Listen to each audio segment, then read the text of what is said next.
I'm delighted to be joined by Julianna Pena at a fantastic day here in Wigan. You're giving back to the local community. Tell me, what have you been doing these girls? How have you been inspiring them?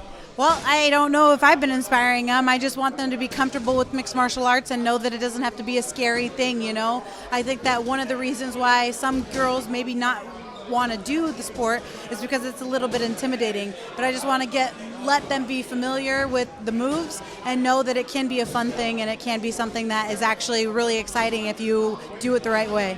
And it's amazing because you know how instrumental sessions like this can be, because you obviously walked into a gym to do a bit of cardio kickboxing and then you went on this incredible journey to becoming a UFC champion. So this could inspire somebody to do something amazing.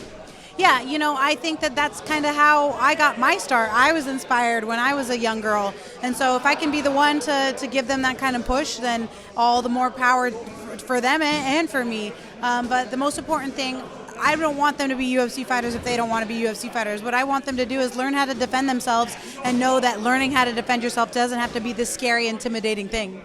And I want to roll through your career a little bit because you've had an incredible one, upsetting the odds on a number of occasions. Firstly, let's look at The Ultimate Fighter on Team Tech. Can you tell me your favourite story from The Ultimate Fighter? My favorite story from The Ultimate Fighter was winning, being the first female to win The Ultimate Fighter. I think was the icing on top of the cake. Another thing that I love doing though is being able to train with the best training team that they had for me for 6-7 weeks. I'll never get an opportunity where I don't have to pay my bills, I don't have to pay my rent, I don't have to worry about any drama from the outside, any family drama or anything like that. It was just the time to focus on myself for 7 weeks, every single day, 2 times a day, where it was all about me and being able to train with the best trainers that I'll never get an opportunity to work with again. So I think that was definitely the best part, where I just got to focus just purely on myself for 7 weeks with no outside nonsense. I mean, winning it was obviously incredible. I want to touch on Shayna Baszler because I know Ronda Rousey picked her to face you. You ended up upsetting the apple cart. An amazing performance from you that day. What was it like to prove people wrong? You know, I just kind of been proving people wrong my entire career, I feel like, and that's okay by me because I have always felt like when that pressure is put on me, I rise to the occasion and I'm always able to get the job done. And so if you doubt me, that's fine. The most important thing is that belief that I have in myself, and that's what's carried me through.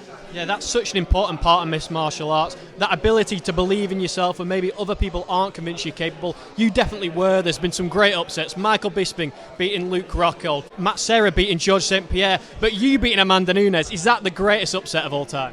I think so. I was an 11-1 underdog. I beat a girl who hadn't been beaten in 7 years, and somebody who they considered the greatest of all time. So to be able to put her away like that and tell everybody what I was going to do months and months before the fight, I think it's definitely, in my opinion, the biggest upset in the sport's ever seen. And talk to me about Raquel Pennington. I know you're going to be looking forward to this fight, and I bet you're hoping some of these girls are going to be watching.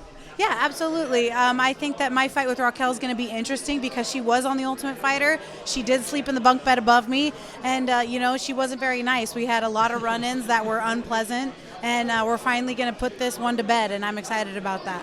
Thank you so much for giving me some time. I really appreciate it. But before I let you go, is there anything else that you would like to add?